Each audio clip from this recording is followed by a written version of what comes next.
सतनाम वाहिगुरु साहिब जी। मुकत पंथ जान्यो तै नाहन, धन जोरन को धाया। अंत संग काहू नहीं दीना, बिरथा आप बंधाया। तज अभिमान मोह माया फुन, भजन राम चित लावो। नानक कहत मुकत पंथ एह, गुरमुख होए तुम पावो। तेग बहादुर धर्म ध्वज, हरता तुरकन मूल। चरण शरण तारन तरन, नमो होए अनुकूल। परम सन्मानयोग जुगो जुग अटल, चवर छतर तखत दे मालक। दसां पातशाहियां दी जोत साहिब सतगुरु श्री गुरु ग्रंथ साहिब पातशाह जी दी पावन हजूरी अंदर दीवान अस्थान गुरुद्वारा मंजी साहिब विखे गुरु नानक जोत दे 9वें वारस त्याग वैराग अते अनुराग दे मुजस्मे साहिब सतगुरु श्री गुरु तेग बहादुर साहिब पातशाह जी दे 400 साला प्रकाश गुरपुरब नूं समर्पित श्रोमणी गुरुद्वारा प्रबंधक कमेटी वल्लों आप सारियां संगतां दे सहयोग जदका जो गुरमत समागम करवाए जा रहे हैं। जुड़ बैठी गुरु प्यारी गुरु सवारी साध संगत जीओ, सब तो पहला सारियां संगतां नूं साहिब सतगुरु श्री गुरु तेग बहादुर साहिब पातशाह जी दे 400 साला प्रकाश गुरपुरब दीआं बहुत बहुत वधाइयां। गुरु फतेह दी सारे सांझ पावो, बड़े प्यार सहित अदब सहित आखो जी वाहिगुरु जी का खालसा वाहिगुरु जी की फतेह। सतगुरु गुरु तेग बहादुर साहिब पातशाह जी की पवित्र बाणी अंदर मनुखी आत्मा तो लैके परमात्मा तक का जिहड़ा सफ़र है उन्होंने भाव सागर दसिया गया है। और गरीब नवाज ने इस दूरी नूं तय करन दा जो ढंग तरीका है, जो इस मार्ग ते तुरदियां संकट आउंदे ने, उतरा चढ़ा आउंदे ने, जिवें किसी सागर दे विच वड्डियां वड्डियां लहरां वड्डे वड्डे भंवर हुंदे ने, पर उन्हां सागरां नूं बेड़ियां दे सहारे बड़े बड़े वड्डे तुलहे जां जिन्हां नूं तरन दी जाच हुंदी है वो पार कर लैंदे ने। इसे तरह जिन्हां दे कोल गुरु दी दसी हुई मत है, जुगत है, जीवन दे इस मार्ग ते जिन्ने भी उतरा चढ़ा आउंदे ने, जिन्नियां भी कठिनाइयां आउंदियां ने, मनुख हरक सोग तो उस्तत निंदा तो उपर उठ के जदों गुरु दी शरण विच पै के मालक दी बंदगी करदा है, बड़े सौखे ढंग दे नाल इस सागर नूं तरिया जा सकदा है। गुरु तेग बहादुर साहिब पातशाह जी ने अपने जीवन काल विच 3 प्रमुख बेड़े जिहड़े ने उन्हां नूं पार कीता। सब तो पहला जो साडी किरत दा जहाज है, किरत दा बेड़ा है, किरत भावें खेती होवे, दुकान होवे, नौकरी जां वपार होवे, सतगुरां दे अनन सेवक भाई साहब भाई मक्खण सिंह जी जिन्हां ने, भाई मक्खण शाह जी जिन्हां ने जदों अपने बेड़े लद के ਤੋਰੇ ਸਨ ਤੇ सतगुरु जी दे अगे एक अरदास कीती सी, बेनती कीती सी, पातशाह ਇਹ ਜੋ ਕਿਰਤ ਹੈ ਇਹਦੇ ਵਿੱਚ ਲਾਹਾ ਪ੍ਰਾਪਤ ਹੋਵੇ, ਆਪ ਨੇ ਕਿਰਪਾ ਕਰਨੀ, ਅੰਗ ਸੰਗ ਸਹਾਈ ਹੋ ਕੇ ਮੇਰਾ ਇਹ ਕਿਰਤ ਦਾ ਬੇੜਾ ਜਿਹੜਾ ਇਹ ਪਾਰ ਲਾਉਣਾ। ਔਰ ਗੁਰੂ ਜਦੋਂ ਬਖਸ਼ਿਸ਼ ਕਰਕੇ ਕਿਰਤ ਦਾ ਬੇੜਾ ਪਾਰ ਕਰਦੇ ਨੇ, ਗੁਰੂ ਕਾਲ ਦੇ ਵਿੱਚ ਐਸਾ ਵਿਧੀ ਵਿਧਾਨ ਵੀ ਸਤਿਗੁਰੂ ਜੀ ਨੇ ਸ਼ੁਰੂ ਕੀਤਾ ਸੀ, ਕਿਰਤ ਵਿਰਤ ਕਰ ਧਰਮ ਦੀ ਹੱਥੋਂ ਦੇ ਕੇ ਭਲਾ ਮਨਾਵੇ। ਜਿਵੇਂ ਦਸ਼ਮੇਸ਼ ਪਿਤਾ ਜੀ ਨੇ ਦਸਵੰਧ ਨਿਯਤ ਕੀਤਾ ਔਰ ਬਕਾਇਦਾ ਰਹਿਤਨਾਮਿਆਂ ਵਿੱਚ ਬਚਨ ਨੇ, ਦਸਵੰਧ ਗੁਰੂ ਨਾ ਦੇਵਈ ਝੂਠ ਬੋਲ ਜੋ ਖਾਏ, ਕਹੈ ਗੋਬਿੰਦ ਸਿੰਘ ਲਾਲ ਜੀ ਤਿਸ ਕਾ ਕਸ ਨਾ ਬਸਾਏ। ਜਿਹੜਾ ਮਨੁੱਖ ਕਿਰਤ ਕਰਕੇ ਜੋ ਕੁਝ ਕਮਾਉਂਦਾ ਉਹਦੇ ਵਿੱਚੋਂ 10ਵਾਂ ਹਿੱਸਾ ਵੀ ਸਮਾਜ ਸੇਵਾ ਲਈ, ਮਨੁੱਖੀ ਭਲਾਈ ਲਈ ਜਾਂ ਧਰਮ ਕਾਰਜਾਂ ਲਈ ਨਹੀਂ ਕੱਢਦਾ, ਸਤਿਗੁਰੂ ਗੁਰੂ ਗੋਬਿੰਦ ਸਿੰਘ ਮਹਾਰਾਜ ਉਸ ਮਨੁੱਖ ਦਾ ਵਿਸ਼ਵਾਸ ਨਹੀਂ ਕਰਦੇ। ਇਵੇਂ ਭਾਈ ਮੱਖਣ ਸ਼ਾਹ ਜੀ ਨੇ ਜਦੋਂ ਬੇੜਾ ਪਾਰ ਹੋਇਆ, ਗੁਰੂ ਨਾਨਕ ਜੋਤ ਦੇ ਅੱਗੇ ਅਰਦਾਸ ਕੀਤੀ ਸੀ। ਜਦੋਂ ਦਿੱਲੀ ਦੀ ਧਰਤੀ ਤੇ ਆਏ, ਪਤਾ ਲੱਗਾ ਗੁਰੂ ਹਰਕ੍ਰਿਸ਼ਨ ਮਹਾਰਾਜ ਜੀ ਜੋਤੀ ਜੋਤ ਸਮਾ ਗਏ ਨੇ। ਇਸ਼ਾਰਾ ਉਹਨਾਂ ਕੀਤਾ, ਬਾਬਾ ਬਸੇ ਜੇ ਗ੍ਰਾਮ ਬਕਾਲੇ, ਬਨ ਗੁਰ ਸੰਗਤ ਸਗਰ ਸੰਭਾਲੇ। ਭਾਈ ਮੱਖਣ ਸ਼ਾਹ ਜੀ ਜਦੋਂ ਬਾਬਾ ਬਕਾਲਾ ਸਾਹਿਬ ਦੀ ਧਰਤੀ ਤੇ ਪਹੁੰਚੇ, ਜਿੱਥੇ 22 ਦੰਭੀ ਪਖੰਡੀ ਗੱਦੀਆਂ ਲਾ ਕੇ ਬੈਠੇ ਸਨ ਤੇ ਬੜੇ ਦੂਰ ਦ੍ਰਿਸ਼ਟੀ ਦੇ ਧਾਰਨੀ ਸਨ, ਭਾਈ ਮੱਖਣ ਸ਼ਾਹ ਜੀ ਸੋਚਣ ਲੱਗੇ ਵੀ ਮੈਂ ਸਵਾਰਥੀ ਸਿੱਖ ਨਹੀਂ ਹਾਂ। ਜੇ ਗੱਲ ਕੇਵਲ ਮੇਰੇ ਬੇੜੇ ਦੀ ਹੁੰਦੀ, ਮੇਰਾ ਬੇੜਾ ਤੇ ਪਾਰ ਹੋ ਗਿਆ, ਮੇਰੀ ਗਰਜ ਪੂਰੀ ਹੋ ਗਈ ਹੈ, ਮੈਂ ਕਿਸੇ ਇੱਕ ਦੇ ਅੱਗੇ ਭੇਟਾ ਰੱਖਾਂ ਤੇ ਵਾਪਸ ਚਲੇ ਜਾਵਾਂ।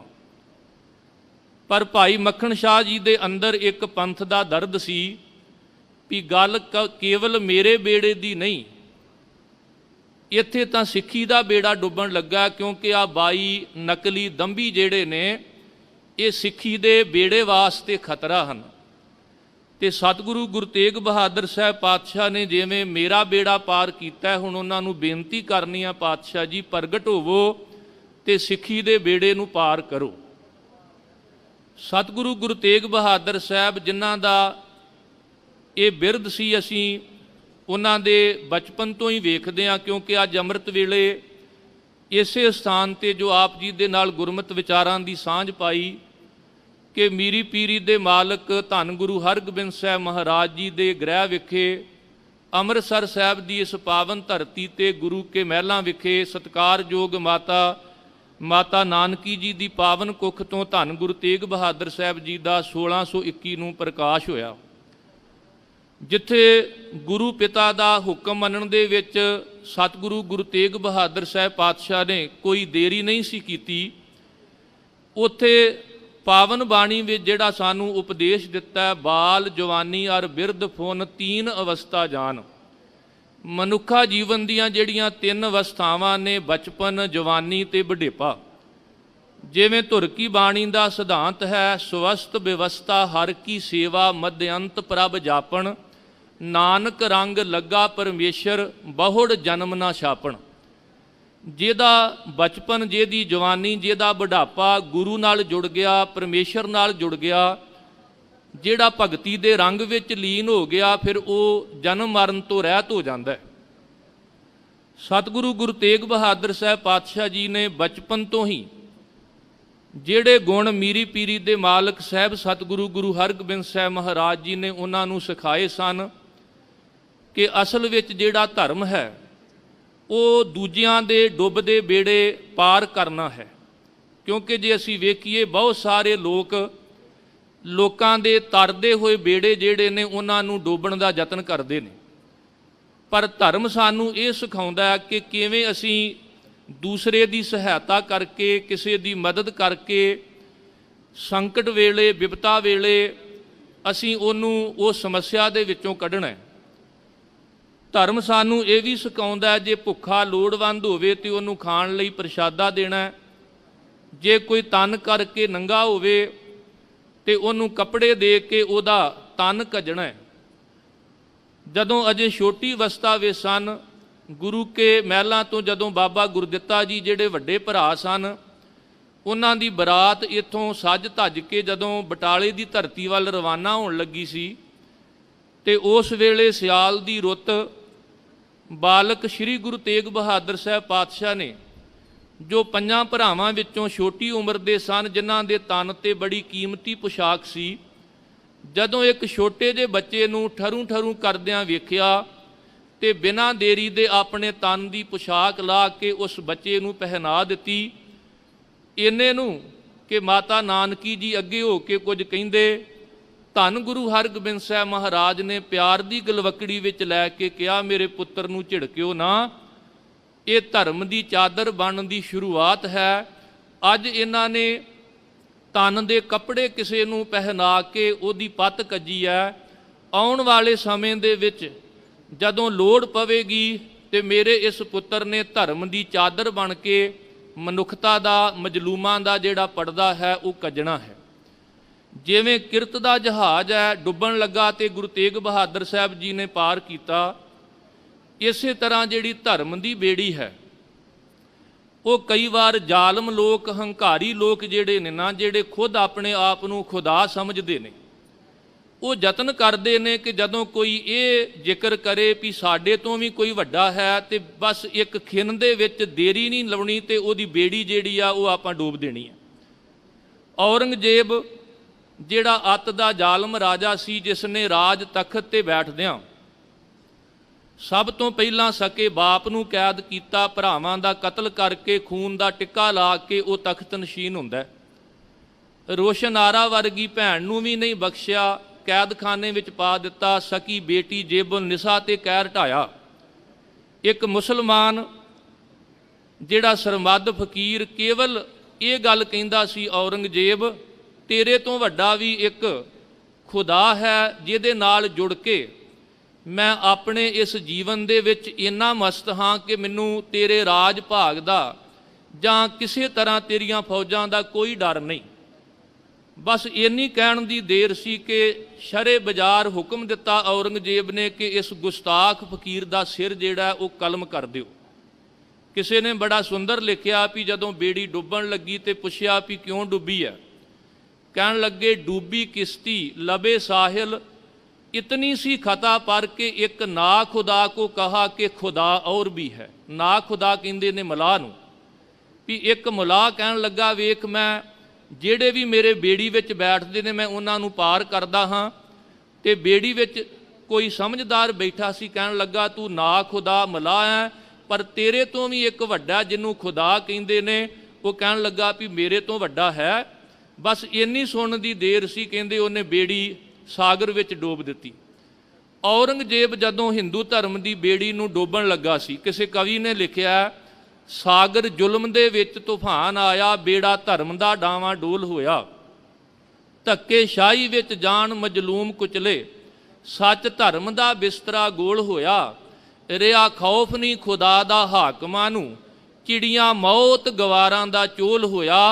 अज कोई महात्मा सिर दे के रखे धर्म नूं, गुरां दा बोल होया। जदों औरंगजेब हिंदू धर्म की बेड़ी डोबण लगा सी ते उस वेले कश्मीरी पंडितां ने आनंदपुर साहब की धरती ते आके फरियाद कीती सी, हे सतगुरु गुरु तेग बहादुर साहब साडे तिलक नूं खतरा है, जंजू नूं खतरा है, धोती खतरे विच है, बोधी खतरे विच है, धर्म कर्म खतरे विच है। किरपा करो साडी इस डुबदी बेड़ी नूं बचा लवो। ते गुरु तेग बहादुर साहब महाराज ने ऐलान किया सी ये बेड़ी डुबणों बच के पार हो सकती है, पर किसी महापुरख किसी महात्मा के सिर का चप्पू बनाना पवेगा। वो सन गुरु तेग बहादुर साहब जिन्हां ने अपने शीश का चप्पू ला के डुबदी हुई हिंदू धर्म की बेड़ी जिहड़ी सी उहनूं पार किया। किस तरह फरियाद की कश्मीरी पंडितां ने, उहदा जिक्र है साडे इतिहास विच।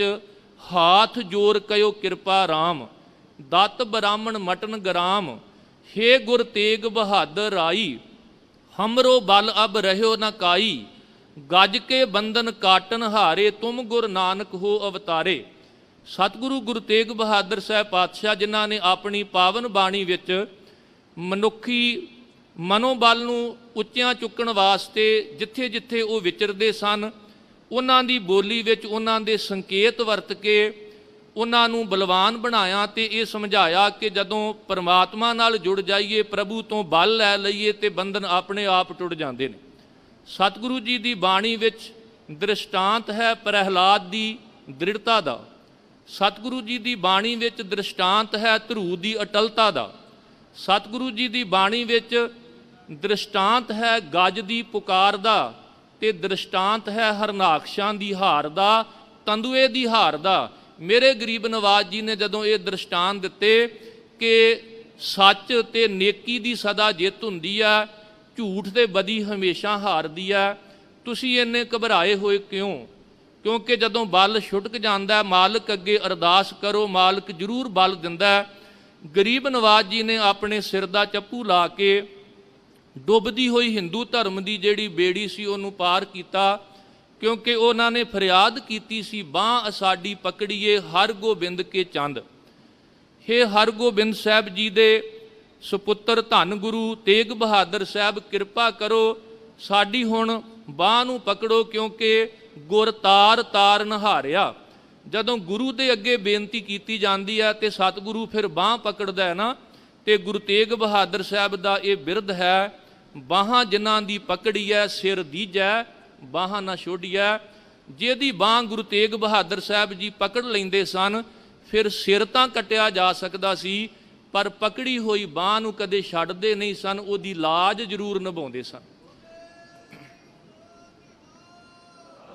ਸਤਿਗੁਰੂ ਗੁਰੂ ਤੇਗ ਬਹਾਦਰ ਸਾਹਿਬ ਜੀ ਜਿੱਥੇ ਮਲਾਹ ਬਣ ਕੇ ਡੁੱਬਦੀਆਂ ਬੇੜੀਆਂ ਨੂੰ ਪਾਰ ਕਰਦੇ ਸਨ, ਉੱਥੇ ਉਹਨਾਂ ਨੇ ਚਾਦਰ ਬਣ ਕੇ ਮਨੁੱਖਤਾ ਦਾ ਪਰਦਾ ਕੱਜਿਆ। ਇਹੀ ਕਾਰਨ ਕਿ ਅੱਜ ਅਸੀਂ ਗੁਰੂ ਤੇਗ ਬਹਾਦਰ ਸਾਹਿਬ ਜੀ ਨੂੰ ਜਿੱਥੇ ਤਿਲਕ ਜੰਜੂ ਦਾ ਰਾਖਾ ਕਹਿੰਦੇ ਆ, ਉੱਥੇ ਧਰਮ ਦੀ ਚਾਦਰ ਵੀ ਕਿਹਾ ਜਾਂਦਾ ਹੈ। ਇਹ ਠੀਕ ਹੈ ਕਿ ਉਸ ਵੇਲੇ ਦਾ ਮਜਲੂਮ ਹਿੰਦੂ ਸੀ, ਇਸ ਲਈ ਸਤਿਗੁਰੂ ਜੀ ਨੂੰ ਹਿੰਦ ਦੀ ਚਾਦਰ ਵੀ ਕਹਿੰਦੇ ਆ, ਪਰ ਸਤਿਗੁਰੂ ਜੀ ਅਸਲ ਵਿੱਚ ਮਨੁੱਖਤਾ ਦੀ ਚਾਦਰ ਸਨ, ਸ੍ਰਿਸ਼ਟੀ ਦੀ ਚਾਦਰ ਸਨ, ਕਿਉਂਕਿ ਧੰਨ ਗੁਰੂ ਗੋਬਿੰਦ ਸਿੰਘ ਮਹਾਰਾਜ ਜੀ ਦੇ ਹਜ਼ੂਰੀ ਕਵੀ ਸੈਨਾਪਤੀ ਜੀ ਨੇ ਗੁਰੂ ਸ਼ੋਭਾ ਵਿੱਚ ਧੰਨ ਗੁਰੂ ਤੇਗ ਬਹਾਦਰ ਸਾਹਿਬ ਨੂੰ ਸ੍ਰਿਸ਼ਟੀ ਦੀ ਚਾਦਰ ਕਿਹਾ। ਉਹਨਾਂ ਦੇ ਬਚਨ ਅਸੀਂ ਪੜ੍ਹਦੇ ਹਾਂ, ਪ੍ਰਗਟ ਭਏ ਗੁਰ ਤੇਗ ਬਹਾਦਰ, ਸਗਲ ਸ੍ਰਿਸ਼ਟ ਪੈ ਢਾਪੀ ਚਾਦਰ, ਕਰਮ ਧਰਮ ਕੀ ਜਿਨ ਪਤ ਰਾਖੀ, ਅਟਲ ਕਰੀ ਕਲ ਯੁਗ ਮੈਂ ਸਾਖੀ, ਸਗਲ ਸ੍ਰਿਸ਼ਟ ਜਾਂਕਾ ਜਸ ਭਇਓ, ਜਿਨ ਤੇ ਸਰਬ ਧਰਮ ਬਚਾਇਓ। ਸਤਿਗੁਰੂ ਗੁਰੂ ਤੇਗ ਬਹਾਦਰ ਸਾਹਿਬ ਨੇ ਧਰਮ ਦੀ ਰਾਖੀ ਕੀਤੀ, ਮਨੁੱਖਤਾ ਦੀ ਰਾਖੀ ਕੀਤੀ। ਇਸ ਕਰਕੇ ਉਹ ਕੇਵਲ ਹਿੰਦ ਦੀ ਚਾਦਰ ਨਹੀਂ, ਸਗੋਂ ਉਹ ਮਨੁੱਖਤਾ ਦੀ ਚਾਦਰ, ਉਹ ਧਰਮ ਦੀ ਚਾਦਰ ਸਨ। ਇਹੀ ਕਾਰਨ ਕਿ ਗੁਰੂ ਤੇਗ ਬਹਾਦਰ ਸਾਹਿਬ ਜੀ ਨੇ ਸਤਿਗੁਰੂ ਗੁਰੂ ਹਰਗੋਬਿੰਦ ਸਾਹਿਬ ਮਹਾਰਾਜ ਜੀ ਦਾ ਹੁਕਮ ਮੰਨ ਕੇ, ਜਦੋਂ ਗੁਰੂ ਹਰਗੋਬਿੰਦ ਸਾਹਿਬ ਮਹਾਰਾਜ ਜੀ 1644 ਨੂੰ ਕੀਰਤਪੁਰ ਸਾਹਿਬ ਦੀ ਧਰਤੀ ਤੇ ਜੋਤੀ ਜੋਤ ਸਮਾਏ, ਤੇ ਉਹਨਾਂ ਦਾ ਆਦੇਸ਼ ਸੀ ਕਿ ਤੁਸੀਂ ਆਪਣੇ ਨਾਨਕੇ ਪਿੰਡ ਬਾਬਾ ਬਕਾਲਾ ਸਾਹਿਬ ਦੀ ਧਰਤੀ ਤੇ ਜਾ ਕੇ ਨਿਵਾਸ ਕਰੋ, ਜਿੱਥੇ ਸਤਿਗੁਰੂ ਗੁਰੂ ਤੇਗ ਬਹਾਦਰ ਸਾਹਿਬ ਜੀ ਨੇ ਮਾਲਕ ਦੇ ਗੁਣ ਗਾਏ, ਪ੍ਰਭੂ ਦੀ ਬੰਦਗੀ ਵਿੱਚ ਉਹ ਲੀਨ ਹੋਏ, ਤੇ ਹਰ ਪ੍ਰਕਾਰ ਦੀ ਉਹ ਤਿਆਰੀ, ਚਾਹੇ ਘੋੜ ਸਵਾਰੀ ਸੀ, ਚਾਹੇ ਸ਼ਸਤਰ ਵਿਦਿਆ ਸੀ, ਚਾਹੇ ਆਉਣ ਵਾਲੇ ਸਮੇਂ ਦੇ ਵਿੱਚ ਉਹਨਾਂ ਨੇ ਧਰਮ ਦੀ ਚਾਦਰ ਬਣਨਾ ਸੀ, ਉਸ ਦਿਨ ਤੋਂ ਉਹਨਾਂ ਨੇ ਸ਼ੁਰੂ ਕਰ ਦਿੱਤੀ। ਭਾਈ ਗੁਰਦਾਸ ਜੀ ਨੇ ਜਦੋਂ ਚਾਦਰ ਦੀ ਗੱਲ ਕੀਤੀ ਹੈ, ਉਹ ਚਾਦਰ ਜਿਹੜੀ ਕੇਵਲ ਇੱਕ ਦਾ ਪਰਦਾ ਕੱਜਦੀ ਹੈ ਸਿਰ ਤੋਂ ਲੈ ਕੇ ਪੈਰਾਂ ਤੱਕ, ਭਾਈ ਗੁਰਦਾਸ ਜੀ ਜ਼ਿਕਰ ਕਰਦੇ ਨੇ, ਉਹ ਚਾਦਰ ਵੇਖੋ ਕਿੰਨਾ ਜਫਰ ਜਾਲਦੀ ਹੈ, ਕਿੰਨੇ ਸੰਘਰਸ਼ ਵਿੱਚੋਂ ਦੀ ਲੰਘਦੀ ਹੈ, ਫਿਰ ਜਾ ਕੇ ਉਹ ਇੱਕ ਦਾ ਪਰਦਾ ਕੱਜਦੀ ਹੈ। ਭਾਈ ਗੁਰਦਾਸ ਜੀ ਨੇ ਦ੍ਰਿਸ਼ਟਾਂਤ ਦਿੱਤਾ, ਕਹਿਣ ਲੱਗੇ ਜਿਵੇਂ ਵਡੇਵੇਂ ਜਿਹੜੇ ਨੇ, ਜਿਹੜਾ ਕਪਾਹ ਦਾ ਬੀਜ ਹੈ ਨਾ, ਮਾਲਵੇ ਦੀ ਧਰਤੀ ਤੇ ਨਰਮਾ ਲੋਕ ਬੀਜਦੇ ਨੇ, ਸਾਡੇ ਇੱਧਰ ਮਾਝੇ ਵਿੱਚ ਆਪਾਂ ਅੱਜ ਤੋਂ 20 ਸਾਲ ਪਹਿਲਾਂ ਵੇਖੀਏ ਤੇ ਕਪਾਹ ਦੀ ਖੇਤੀ ਵੀ ਆਮ ਹੁੰਦੀ ਸੀ। ਭਾਈ ਗੁਰਦਾਸ ਜੀ ਨੇ ਜ਼ਿਕਰ ਕੀਤਾ, ਕਹਿਣ ਲੱਗੇ ਜਿਹੜਾ ਵਡੇਵੇਂ ਨੇ ਉਹਨਾਂ ਨੂੰ ਸਭ ਤੋਂ ਪਹਿਲਾਂ ਵੇਖੋ ਮਿੱਟੀ ਵਿੱਚ ਜਾਂ ਸਵਾਹ ਦੇ ਵਿੱਚ ਮਸਲਿਆ ਜਾਂਦਾ ਹੈ। ਇਹ ਸੱਚ ਜੇ ਜਿਨ੍ਹਾਂ ਨੇ ਬੁਲੰਦੀਆਂ ਤੇ ਪਹੁੰਚਣਾ ਹੋਵੇ, ਉਹ ਵੀ ਪਹਿਲਾਂ ਆਪਣੇ ਆਪ ਜੀਵਨ ਨੂੰ ਜਿੱਥੇ ਇਸ ਤਰ੍ਹਾਂ ਪ੍ਰਭੂ ਹੁਕਮਾਂ ਦੇ ਵਿੱਚ ਜੋੜ ਲੈਂਦੇ ਨੇ ਵੀ ਕੰਚਨ ਮਾਟੀ ਮਾਨੇ, ਜੇ ਸਾਹਮਣੇ ਸੋਨਾ ਵੀ ਆਇਆ ਤੇ ਉਹਨੂੰ ਵੀ ਮਿੱਟੀ ਦੇ ਬਰਾਬਰ ਸਮਝਿਆ, ਤੇ ਆਪਣੇ ਆਪ ਨੂੰ ਜਿਉਂਦਿਆਂ ਇਸ ਢੰਗ ਦੇ ਨਾਲ ਜੀਵਨ ਦੇ ਵਿੱਚ ਰੱਖਣਾ ਕਿ ਉਸਤਤ ਨਿੰਦਾ ਤੋਂ, ਮਾਨ ਅਪਮਾਨ ਤੋਂ, ਹਰਕ ਸੋਗ ਤੋਂ ਉੱਪਰ ਕਰ ਲੈਣਾ। ਭਾਵ ਧੰਨ ਗੁਰੂ ਤੇਗ ਬਹਾਦਰ ਸਾਹਿਬ ਜੀ ਬੜੀ ਨਿਰਮਾਣਤਾ ਦੇ ਨਾਲ ਬਾਬਾ ਬਕਾਲਾ ਸਾਹਿਬ ਦੀ ਧਰਤੀ ਤੇ ਤਿਆਰੀ ਕਰ ਰਹੇ ਸਨ। ਭਾਈ ਗੁਰਦਾਸ ਜੀ ਨੇ ਲਿਖਿਆ, ਕਹਿਣ ਲੱਗੇ, ਵੜੇਵਾਂ ਸਵਾਹ ਦੇ ਵਿੱਚ ਮਸਲਿਆ, ਉਹਨੂੰ ਮਿੱਟੀ ਵਿੱਚ ਬੀਜਿਆ, ਉਹਦਾ ਬੂਟਾ ਬਣਿਆ, ਉਹਦੇ ਬੂਟੇ ਨੂੰ ਲੱਗੇ ਟੀਂਡੇ, ਜਦੋਂ ਟੀਂਡੇ ਖਿੜੇ ਉਹਦੇ ਵਿੱਚ ਰੂੰ, ਤੇ ਰੂੰ ਜਿਹੜਾ ਸੀ ਸਵਾਣੀਆਂ ਨੇ ਜਾ ਕੇ ਚੁਗਿਆ, ਤੇ ਉਸ ਰੂੰ ਨੂੰ ਫਿਰ ਵੇਖੋ ਪਿੰਜਿਆ ਗਿਆ, ਵੇਲਿਆ ਗਿਆ, ਉਹਨੂੰ ਕੱਤਿਆ ਗਿਆ, ਉਹਨੂੰ ਧੋ ਕੇ ਦੁੱਖ ਦੇ ਕੇ ਪਾ ਲਾ ਕੇ ਉਹਨੂੰ ਰੰਗਿਆ ਗਿਆ, ਤੇ ਫਿਰ ਜਾ ਕੇ ਜਦੋਂ ਉਹਦੇ ਗੋੜੇ ਕੱਤ ਕੇ ਸੂਤ ਤਿਆਰ ਕੀਤਾ ਗਿਆ, ਦਰਜੀ ਆਇਆ, ਉਹਨੇ ਕੈਂਚੀ ਨਾਲ ਕੱਟਿਆ ਤੇ ਸੂਈ ਧਾਗੇ ਨਾਲ ਸਿਉਇਆ, ਫਿਰ ਜਾ ਕੇ ਇੱਕ ਚਾਦਰ ਬਣੀ ਜਿਹੜੀ ਕੇਵਲ ਇੱਕ ਦਾ ਪਰਦਾ ਕੱਜਦੀ ਹੈ। ਚਾਦਰ ਉਹ ਕੱਪੜਾ ਜਿਹੜਾ ਸਿਰ ਤੋਂ ਪੈਰਾਂ ਤੱਕ ਸਾਡਾ ਪਰਦਾ ਕੱਜ ਲੈਂਦਾ। ਭਾਈ ਸਾਹਿਬ ਜੀ ਨੇ ਜਦੋਂ ਜ਼ਿਕਰ ਕੀਤਾ, ਹੋਏ ਵੜੇਵਾਂ ਜੱਗ ਵਿੱਚ ਤਨ ਬੀਜੈ ਖੇ ਨਾਲ ਰਲਾਇਆ, ਬੂਟੀ ਹੋਏ ਕਪਾਹ ਦੀ ਟੀਂਡੇ ਹੱਸ ਹੱਸ ਆਪ ਖੜਾਇਆ, ਦੋ ਮਿਲ ਵੇਲਣ ਵੇਲਿਆ, ਲੂ ਲੂ ਕਰਕੇ ਤੁੰਬ ਤੰਬਾਇਆ, ਪਿੰਜਣ ਪਿੰਜ ਪੰਜਾਇਆ, ਕਰ ਕਰ ਗੋੜੀ ਸੂਤ ਕਤਾਇਆ। ਭਾਈ ਸਾਹਿਬ ਜੀ ਨੇ ਸਾਰਾ ਜ਼ਿਕਰ ਕੀਤਾ, ਕਹਿਣ ਲੱਗੇ, ਫਿਰ ਕੈਂਚੀ ਕੱਟਣ ਕੱਟਿਆ, ਸੂਈ ਧਾਗੇ ਜੋੜ ਸਵਾਇਆ, ਲੱਜਣ ਕੱਜਣ ਹੋਏ ਕਜਾਇਆ। ਸਤਿਗੁਰੂ ਗੁਰੂ ਤੇਗ ਬਹਾਦਰ ਸਾਹਿਬ ਪਾਤਸ਼ਾਹ ਜਿਹੜੇ ਚਾਦਰ ਸਨ, ਪਰ ਕੇਵਲ ਹਿੰਦ ਦੀ ਨਹੀਂ, ਧਰਮ ਦੀ, ਸਗੋਂ ਮਨੁੱਖਤਾ ਦੀ। ਕਿਸੇ ਕਵੀ ਨੇ ਬੜਾ ਸੁੰਦਰ ਲਿਖਿਆ, ਸਤਿਗੁਰ ਤੇਗ ਬਹਾਦਰ ਦੇ ਬਾਝ ਹਿੰਦ ਤੇ ਚਾਦਰ ਕਿਸੇ ਕੀ ਪ੍ਰੇਮ ਦੀ ਤਾਨਣੀ ਹੈ, ਉਸ ਪਿਆਰੇ ਸਤਿਗੁਰੂ ਦਾ ਸੀਸ ਤੱਕ ਕੇ ਸੀਨਾ ਹੋ ਰਿਹਾ ਛਾਨਣੀ ਛਾਨਣੀ ਏ, ਕਰਨੀ ਵਾਲੇ ਦੀ ਕਰਨੀ ਦੀ ਮਿਹਰਬਾਨੀ, ਪਰਲੋ ਤੀਕ ਸੰਸਾਰ ਨੇ ਜਾਣਨੀ ਏ, ਚਾਨਣ ਅੱਜ ਵੀ ਉਹਦਾ ਸੰਸਾਰ ਅੰਦਰ, ਜਿਹਦੀ ਚਾਂਦਨੀ ਚੌਂਕ ਵਿੱਚ ਚਾਨਣੀ ਏ। ਧੰਨ ਗੁਰੂ ਤੇਗ ਬਹਾਦਰ ਸਾਹਿਬ ਜੀ ਨੇ ਐਵੇਂ ਡੁੱਬਦੀ ਹੋਈ ਹਿੰਦੂ ਧਰਮ ਦੀ ਜਿਹੜੀ ਬੇੜੀ ਸੀ ਉਸ ਨੂੰ ਪਾਰ ਕੀਤਾ। ਤੀਸਰੀ ਹੈ ਸਾਡੀ ਜਿੰਦ ਰੂਪੀ ਬੇੜੀ, ਜਿਹੜੀ ਕਦੇ ਵਕਾਰਾਂ ਵਿੱਚ ਡੁੱਬਦੀ ਆ, ਕਦੇ ਪਦਾਰਥਾਂ ਦੇ ਲੋਭ ਵਿੱਚ ਗੋਤੇ ਖਾਂਦੀ ਹੈ। ਜਦੋਂ ਇਸ ਤਰ੍ਹਾਂ ਸਾਡੀ ਜੀਵਨ ਰੂਪੀ ਬੇੜੀ ਨੂੰ ਖਤਰਾ ਬਣਦਾ ਹੈ ਨਾ, ਤੇ ਮੇਰੇ ਸਤਿਗੁਰੂ ਜੀ ਪਹਿਲਾਂ ਉਸ ਸਮੱਸਿਆ ਦਾ ਜ਼ਿਕਰ ਕਰਦੇ ਆ। ਧੰਨ ਗੁਰੂ ਤੇਗ ਬਹਾਦਰ ਸਾਹਿਬ ਜੀ ਦੀ ਬਾਣੀ ਵਿੱਚ ਜਿੱਥੇ ਤਿਆਗ, ਵੈਰਾਗ ਤੇ ਅਨੁਰਾਗ ਹੈ, ਉੱਥੇ ਪ੍ਰਸ਼ਨੋਤਰੀ ਵੀ ਹੈ। ਆਪ ਹੀ ਸਤਿਗੁਰੂ ਜੀ ਪ੍ਰਸ਼ਨ ਕਰਦੇ ਨੇ ਤੇ ਆਪ ਹੀ ਉੱਤਰ ਦਿੰਦੇ ਨੇ। ਆਪ ਹੀ ਉਹਨਾਂ ਨੇ ਮਨੁੱਖੀ ਸਮੱਸਿਆਵਾਂ ਦਾ ਜ਼ਿਕਰ ਕੀਤਾ ਤੇ ਆਪ ਹੀ ਉਹਨਾਂ ਦਾ ਸਮਾਧਾਨ ਔਰ ਹੱਲ ਵੀ ਦੱਸਿਆ। ਕੇਵਲ ਦੱਸਿਆ ਨਹੀਂ, ਉਹ ਹੱਲ ਕੀਤਾ ਵੀ ਹੈ। ਸਤਿਗੁਰੂ ਜੀ ਜਦੋਂ ਮਨੁੱਖਾ ਜੀਵਨ ਰੂਪੀ ਬੇੜੀ ਦੀ ਗੱਲ ਕਰਦੇ ਨੇ ਨਾ, ਤੇ ਉੱਥੇ ਪ੍ਰਸ਼ਨ ਕਰਦੇ ਨੇ, ਕੌਣ ਕਰਮ ਵਿਦਿਆ ਕਉ ਕੈਸੀ, ਧਰਮ ਕੌਣ ਫੁਨ ਕਰੀ, ਕੌਣ ਨਾਮ ਗੁਰ ਜਾਕੈ ਸਿਮਰੈ, ਭਵ ਸਾਗਰ ਕੋ ਤਰੀ। ਉਹ ਕਿਹੜਾ ਕਰਮ ਹੈ, ਕਿਹੜੀ ਵਿਦਿਆ ਹੈ, ਉਹ ਕਿਹੜਾ ਧਰਮ ਹੈ, ਉਹ ਕਿਹੜਾ ਨਾਮ ਹੈ ਜਿਹਨੂੰ ਜਪ ਕੇ ਭਵ ਸਾਗਰ ਤੋਂ ਮਨੁੱਖੀ ਜਿੰਦ ਪਾਰ ਹੋ ਸਕਦੀ ਹੈ। ਤੇ ਫਿਰ ਇਹਦਾ ਉੱਤਰ ਲੈਣ ਲਈ ਸਾਨੂੰ ਕਿਤੇ ਹੋਰ ਨਹੀਂ ਭੇਜਿਆ, ਆਪ ਹੀ ਇਹਦਾ ਉੱਤਰ ਦਿੱਤਾ ਹੈ। ਸਤਿਗੁਰੂ ਜੀ ਨੇ ਕਿਰਪਾ ਕੀਤੀ ਕਿ ਇਹ ਭਵ ਸਾਗਰ ਉਹ ਮਨੁੱਖ ਤਰ ਸਕਦਾ ਜਿਹੜਾ ਪ੍ਰਮਾਤਮਾ ਦੇ ਗੀਤ ਗਾਵੇਗਾ। ਮਨ ਮੂਰਖ ਅਜਹੂ ਨ ਸਮਝਤ, ਸਿੱਖਦਾ ਹਾਰਿਓ ਨੀਤ, ਨਾਨਕ ਭਉਜਲ ਪਾਰ ਪਰੇ, ਜੋ ਗਾਵੈ ਪ੍ਰਭ ਕੇ ਗੀਤ। ਜਿਹੜਾ ਪ੍ਰਭੂ ਦੇ ਗੀਤ ਗਾਵੇਗਾ, ਜਿਹੜਾ ਮਾਲਕ ਦੀ ਸਿਫਤ ਸਲਾਹ ਕਰੇਗਾ, ਕਿਉਂਕਿ ਇਹ ਸਾਗਰ ਸੋਈ ਤਰੈ ਜੋ ਹਰ ਗੁਣ ਗਾਵੇ। ਇਹ ਸਾਗਰ ਉਹ ਤਰ ਸਕਦਾ ਜਿਹੜਾ ਮਾਲਕ ਦੇ, ਹਰੀ ਦੇ, ਪਰਮੇਸ਼ਰ ਦੇ ਗੁਣ ਗਾਵੇ। ਤੇ ਧੰਨ ਗੁਰੂ ਤੇਗ ਬਹਾਦਰ ਸਾਹਿਬ ਜੀ ਨੇ ਸਾਨੂੰ ਬਾਰ-ਬਾਰ ਪ੍ਰੇਰਨਾ ਕੀਤੀ ਆ, ਗੁਣ ਗੋਬਿੰਦ ਗਾਇਓ ਨਹੀਂ ਜਨਮ ਅਕਾਰਥ ਕੀਨ। ਇਹ ਭਾਈ ਮਾਲਕ ਦੇ ਗੁਣ ਗਾਉਣੇ ਸਨ ਪਰ ਨਹੀਂ ਗਾਏ, ਜਨਮ ਜਿਹੜਾ ਹੈ ਉਹ ਵਿਅਰਥ ਜਾ ਰਿਹਾ ਹੈ। ਇਸ ਕਰਕੇ ਮਾਲਕ ਦੇ ਗੁਣ ਗਾਉਣੇ ਚਾਹੀਦੇ ਨੇ। ਔਰ ਸਤਿਗੁਰੂ ਜੀ ਆਪਣੀ ਪਾਵਨ ਬਾਣੀ ਦੇ ਵਿੱਚ ਜਗਿਆਸੂ ਨੂੰ ਸੰਬੋਧਨ ਹੋ ਕੇ ਕਿਧਰੇ ਮਾਈ ਸ਼ਬਦ ਵਰਦੇ ਨੇ, ਅਰਥ ਭਾਵੇਂ ਕਰਾਂਗੇ ਹੇ ਮਾਂ, ਕਿਧਰੇ ਸ਼ਬਦ ਵਰਦੇ ਨੇ ਸਾਧੋ, ਅਰਥ ਕਰਾਂਗੇ ਸਾਧੂ ਪੁਰਸ਼ ਭਲੇ ਪੁਰਖ। ਪਰ ਸਮੁੱਚੇ ਰੂਪ ਦੇ ਵਿੱਚ ਇਹ ਜਗਿਆਸੂ ਨੂੰ, ਜੀਵ ਨੂੰ ਉਪਦੇਸ਼ ਹੈ। ਤੇ ਸਤਿਗੁਰੂ ਗਰੀਬ ਨਵਾਜ ਜੀ ਨੇ ਆਪਣੀ ਪਾਵਨ ਬਾਣੀ ਵਿੱਚ ਇਹ ਸ਼ਬਦ ਵਰਤਿਆ, ਸਾਧੋ ਗੋਬਿੰਦ ਕੇ ਗੁਣ ਗਾਵੋ, ਮਾਨਸ ਜਨਮ ਅਮੋਲਕ ਪਾਇਓ, ਬਿਰਥਾ ਕਾਹੇ ਗਵਾਵੋ। ਹੇ ਸਾਧੂ ਜਨੋ, ਹੇ ਭਲੇ ਪੁਰਸ਼ੋ, ਹੇ ਸਾਧਨਾ ਕਰਨ ਵਾਲੇ ਜਗਿਆਸੂ ਜਨੋ, ਤੁਸੀਂ ਗੋਬਿੰਦ ਪਰਮਾਤਮਾ ਦੇ ਉਸ ਹਰੀ ਪਰਮੇਸ਼ਰ ਦੇ ਗੁਣ ਗਾਉਣਾ ਕਰੋ, ਕਿਉਂਕਿ ਆ ਮਨੁੱਖਾ ਜੀਵਨ ਬੜਾ ਅਮੋਲਕ ਹੈ, ਬੜਾ ਬੇਸ਼ਕੀਮਤੀ ਹੈ। ਇਹ ਬੜੀ ਲੰਮੀ ਭਟਕਣਾ ਤੋਂ ਬਾਅਦ ਪ੍ਰਾਪਤ ਹੋਇਆ ਹੈ।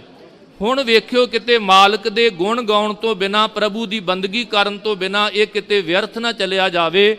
ਤੇ ਨਾਲ ਸਤਿਗੁਰੂ ਜੀ ਸਾਨੂੰ ਸੁਚੇਤ ਵੀ ਕਰਦੇ ਨੇ ਕਿ ਛਿਨ ਛਿਨ ਔਦ ਬਿਹਾਤ ਹੈ, ਫੂਟੇ ਘਟ ਜਿਉਂ ਪਾਣੀ।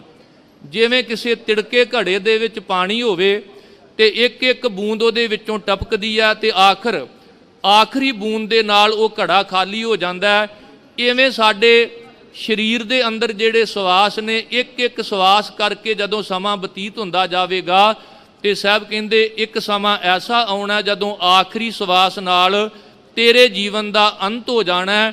ਇਸ ਕਰਕੇ ਤੂੰ ਇਸ ਮਨੁੱਖਾ ਜੀਵਨ ਦੀ ਜਿਹੜੀ ਮਨੋਰਥ ਹੈ, ਜੋ ਅਮੋਲਕਤਾ ਹੈ, ਜੋ ਇਹਦੀ ਕੀਮਤ ਹੈ, ਉਸ ਦੀ ਕਦਰ ਕਰਦਾ ਹੋਇਆ ਉਸ ਮਾਲਕ ਦੇ ਗੁਣਾਂ ਨੂੰ ਗਾਇਨ ਕਰ, ਉਹਦੀ ਭਗਤੀ ਦੇ ਵਿੱਚ ਜੁੜ। ਕਿਉਂਕਿ ਜੇ ਉਹਦੀ ਭਗਤੀ ਵਿੱਚ ਜੁੜੇਗਾ ਫਿਰ ਤੈਨੂੰ ਮਨੁੱਖਾ ਜਿਹੜੀ ਸਰੀਰ ਦੇਹ ਹੈ ਇਹਦੇ ਵਿੱਚ ਮਨੁੱਖਾਂ ਵਾਲੀ ਪਦਵੀ ਤੈਨੂੰ ਪ੍ਰਾਪਤ ਹੋਵੇਗੀ। ਹੁਣ ਉਵੇਂ ਆਪਾਂ ਸਾਰੇ ਇਹ ਕਹੀ ਜਾਂਦੇ ਹਾਂ ਕਿ ਅਸੀਂ ਮਨੁੱਖ ਹਾਂ, ਪਰ ਸਤਿਗੁਰੂ ਗੁਰੂ ਤੇਗ ਬਹਾਦਰ ਸਾਹਿਬ ਜੀ ਮਨੁੱਖ ਹੋਣ ਦਾ ਹੱਕ ਉਹਨੂੰ ਦਿੰਦੇ ਨੇ ਜਿਹੜੇ ਪਰਮਾਤਮਾ ਦਾ ਗੁਣ ਗਾਉਂਦੇ ਨੇ।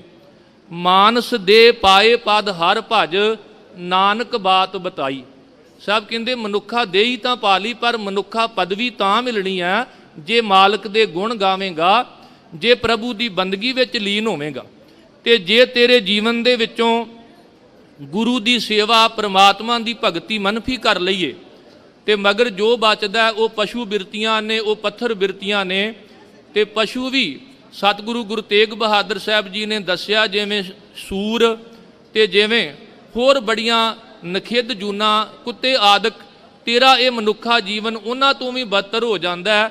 ਏਕ ਭਗਤ ਭਗਵਾਨ ਜਿਹ ਪ੍ਰਾਨੀ ਕੈ ਨਾਹੇ ਮਨ, ਜੈਸੇ ਸੂਕਰ ਸੁਆਨ ਨਾਨਕ ਮਾਨੋ ਤਾਹੇ ਤਨ। ਤੂੰ ਮਨੁੱਖ ਤੋਂ ਪਸ਼ੂ ਬਿਰਤੀ ਵਾਲਾ ਬਣ ਜਾਵੇਂਗਾ ਜੇ ਤੇਰੀ ਜ਼ਿੰਦਗੀ ਵਿੱਚੋਂ ਭਗਤੀ ਮਾਈਨਸ ਕਰ ਲਈ। ਜਦੋਂ ਅਸੀਂ ਪੜ੍ਹਦੇ ਹਾਂ ਪਸ਼ੂ ਪ੍ਰੇਤ ਮੁਗਧ ਕੋ ਤਾਰੇ, ਪਾਹਨ ਪਾਰ ਉਤਾਰੇ, ਤੇ ਸਾਡੇ ਮਨਾਂ ਵਿੱਚ ਵਿਚਾਰ ਆਉਂਦੀ ਹੈ ਕਿ ਸਤਿਗੁਰੂ ਜੀ ਨੇ ਪੱਥਰਾਂ ਨੂੰ ਤਾਰਿਆ, ਪ੍ਰੇਤਾਂ ਨੂੰ ਤਾਰਿਆ, ਪਸ਼ੂਆਂ ਨੂੰ ਤਾਰਿਆ। ਪਰ ਸਤਿਗੁਰੂ ਜੀ ਦੀ ਬਾਣੀ ਨੂੰ ਪੜ੍ਹਨ ਤੋਂ ਇਹ ਪਤਾ ਲੱਗਦਾ ਕਿ ਉਹ ਪਸ਼ੂ ਅਸੀਂ ਹਾਂ, ਉਹ ਪ੍ਰੇਤ ਅਸੀਂ ਹਾਂ, ਉਹ ਪੱਥਰ ਬਿਰਤੀਆਂ ਵਾਲੇ ਅਸੀਂ ਹਾਂ, ਜਿਨ੍ਹਾਂ ਦਾ ਸਤਿਗੁਰੂ ਜੀ ਨੇ ਭਵ ਸਾਗਰ ਤੋਂ ਪਾਰ ਉਤਾਰਾ ਕੀਤਾ। ਕਿਉਂਕਿ ਜਦੋਂ ਸਾਡੇ ਜੀਵਨ ਵਿੱਚੋਂ ਭਗਤੀ ਮਨਫੀ ਕਰ ਲਈ ਤੇ ਅਸੀਂ ਪਸ਼ੂ ਬਣ ਗਏ। ਇਸੇ ਤਰ੍ਹਾਂ ਪੱਥਰ ਬਿਰਤੀ ਕੀ ਹੈ? ਸਤਿਗੁਰੂ ਗੁਰੂ ਤੇਗ ਬਹਾਦਰ ਸਾਹਿਬ ਜੀ ਨੇ ਜ਼ਿਕਰ ਕੀਤਾ, ਜੈਸੇ ਪਾਹਨ ਜਲ ਮੈਂ ਰਾਖਿਓ, ਭੇਦਾ ਨਾਹੇ ਤੇ ਪਾਣੀ, ਤੈਸੇ ਹੀ ਤੁਮ ਤਾਹੇ ਪਛਾਨੋ ਭਗਤਹੀਨ ਜੋ ਪ੍ਰਾਨੀ। ਜਿਵੇਂ ਇੱਕ ਪੱਥਰ ਨੂੰ ਲੰਮਾ ਸਮਾਂ ਪਾਣੀ ਵਿੱਚ ਰੱਖਿਆ ਹੋਵੇ ਤੇ ਪਾਣੀ ਵਿੱਚ ਰਹਿ ਕੇ ਵੀ ਉਹ ਭਿੱਜਦਾ ਨਹੀਂ, ਅੰਦਰੋਂ ਕਠੋਰ ਹੀ ਰਹਿੰਦਾ। ਜਿਸ ਮਨੁੱਖਾ ਜੀਵਨ ਦੇ ਵਿੱਚੋਂ ਭਗਤੀ ਮਾਈਨਸ ਹੋ ਗਈ, ਸਾਹਿਬ ਕਹਿੰਦੇ ਉਹ ਕੇਵਲ ਇੱਕ ਪੱਥਰ ਦੀ ਤਰ੍ਹਾਂ ਹੈ। ਇਸ ਕਰਕੇ ਸਤਿਗੁਰੂ ਜੀ ਨੇ ਸਾਨੂੰ ਸੁਚੇਤ ਕੀਤਾ ਕਿ ਸਾਧੋ ਗੋਬਿੰਦ ਕੇ ਗੁਣ ਗਾਵੋ, ਮਾਨਸ ਜਨਮ ਅਮੋਲਕ ਪਾਇਓ, ਬਿਰਥਾ ਕਾਹੇ ਗਵਾਵੋ ਰਹਾਓ। ਅੱਗੇ ਉਸ ਪਰਮਾਤਮਾ ਦੇ ਗੁਣਾਂ ਦਾ ਜ਼ਿਕਰ ਕਰਦੇ ਨੇ।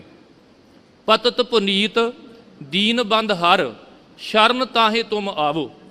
ਉਹ ਪ੍ਰਭੂ ਇੱਕ ਤਾਂ ਜਿਹੜੇ ਜੀਵ ਪਤਤ ਨੇ, ਪਤਤ ਦਾ ਮਤਲਬ ਹੁੰਦਾ ਡਿੱਗੇ ਹੋਏ, ਚਾਹੇ ਦੁਨਿਆਵੀ ਤੌਰ 'ਤੇ ਕੋਈ ਔਗਣਾਂ ਵਿੱਚ, ਕੋਈ ਵਕਾਰਾਂ ਵਿੱਚ ਡਿੱਗਿਆ ਪਿਆ, ਜਾਂ ਕੋਈ ਮਨੁੱਖੀ ਅਵਸਥਾ ਤੋਂ ਥੱਲੇ ਡਿੱਗ ਪਿਆ, ਪਸ਼ੂ ਬਿਰਤੀਆਂ ਵੱਲ ਚਲਿਆ ਗਿਆ, ਤੇ ਜਾਂ ਜਿਨ੍ਹਾਂ ਨੂੰ ਲੋਕੀ ਪਤਤ ਜਾਤ ਜਾਂ ਫਾਲਨ ਕਾਸਟ ਕਹਿੰਦੇ ਸਨ।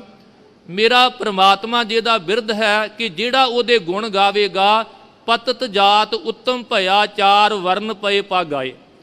ਭਾਵੇਂ ਲੋਕੀ ਉਹਦੀ ਜਾਤ ਨੂੰ ਫਾਲਨ ਕਾਸਟ, ਡਿੱਗੀ ਹੋਈ ਪਤਤ ਜਾਤ ਕਹਿਣ, ਤੇ ਚਾਹੇ ਪਤਤ ਅਜਾਮਲ ਪਾਪ ਕਰ ਜਾਏ ਕਲਾਵਤਣੀ ਦੇ ਰਹਿਆ, ਚਾਹੇ ਗਨਕਾ ਪਾਪਣ ਹੋਏ, ਕਿ ਇਹਦਾ ਜ਼ਿਕਰ ਵੀ ਕੀਤਾ।